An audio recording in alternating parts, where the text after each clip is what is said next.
Hey everybody, welcome to Refuel on Tuesday. It's Pastor Ray. I will be with you all week long, and I'm walking you through turning Christmas from the most stressful event in your life to the most joyful event in your life.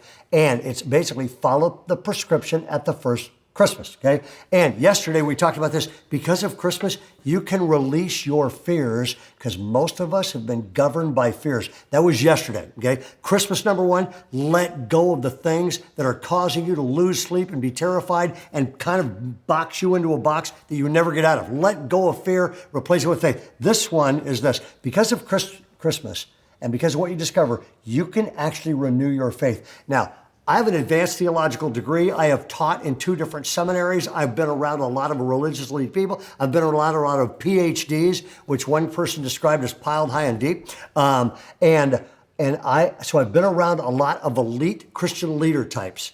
And what you discover at Christmas was none of those folks are around, okay? And here's a great verse, because the 2 most shocking discoveries in religious history happened at Christmas. And the first one is, let me read you the verse. Today in the town of David, a Savior has been born to you. He is Christ the Lord. And I love this.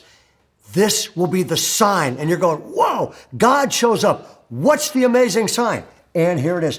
You will find a baby. There it is. You will find a baby. Here's the sign. God has arrived. You'll find a baby. In other words, God became a baby. Another way to put that is this. All of our misconceptions about how old God is. I just watched a movie, and it was kind of a religious movie, and they have somber priests and somber everybody and all this rigmarole, all of this stuff going on. And you know what you discover at Christmas? You discover none of that stuff was there. At Christmas, you literally discover how young God is. A theologian in 1908 wrote a book called Orthodoxy, G.K. Chesterton. And he was a great writer and not a good book titler. But in that book, he makes an observation about Christmas. And he says, what we discover at Christmas is that God is younger than we are. In other words, God, who we always assumed is so old, so robed, so staid, so proper, so religious.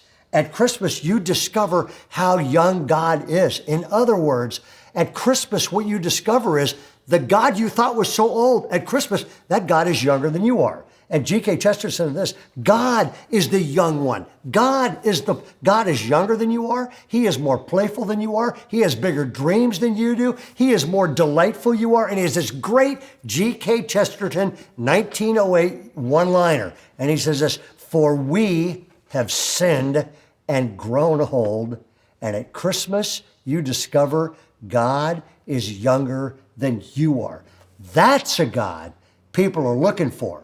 Number one is the shocking thing you discover at Christmas. Shockingly, you discover God became a baby. God is younger than you are. He has more fun than you are. He has more. God, who we always assume was so old, going, there's one having fun. That's not the God of the Bible. The second thing you discover in this verse is this. It's all about a relationship, because he says, this will be a sign to you. And then he says again, you will find a baby wrapping in cloths, laying in a manger. And he says that to shepherds, okay? And I love this. I want to give you, this is the quote theologian's day. Dallas Willard, PhD from USC, written some amazing things. My favorite thing he said is this. People who believe in the virgin birth do not get brownie points for believing in the virgin birth. Here's what you get. This is awesome, and you can live this way. They get to live in a different world. A world where virgin births occur is a different world from one in which they don't. A world where Jesus Christ rises from the dead. A world where we have a reliable word from God in the scriptures. Okay?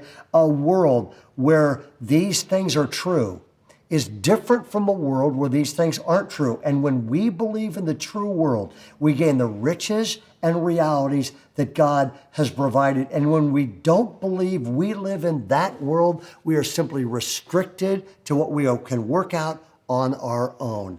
The two things that Christmas teaches you, that looked like religion has paved over their souls are. Number one, God became a baby, which means he has more life and more in him than you do. And secondly is this, it's all about a relationship with God, because what you learn at Christmas is unto you is born a Savior, which means you can live a with God life.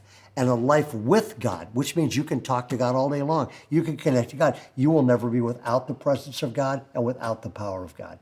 So today, celebrate and walk with and experience the presence of a God who is younger than you are, has a better sense of humor than you are.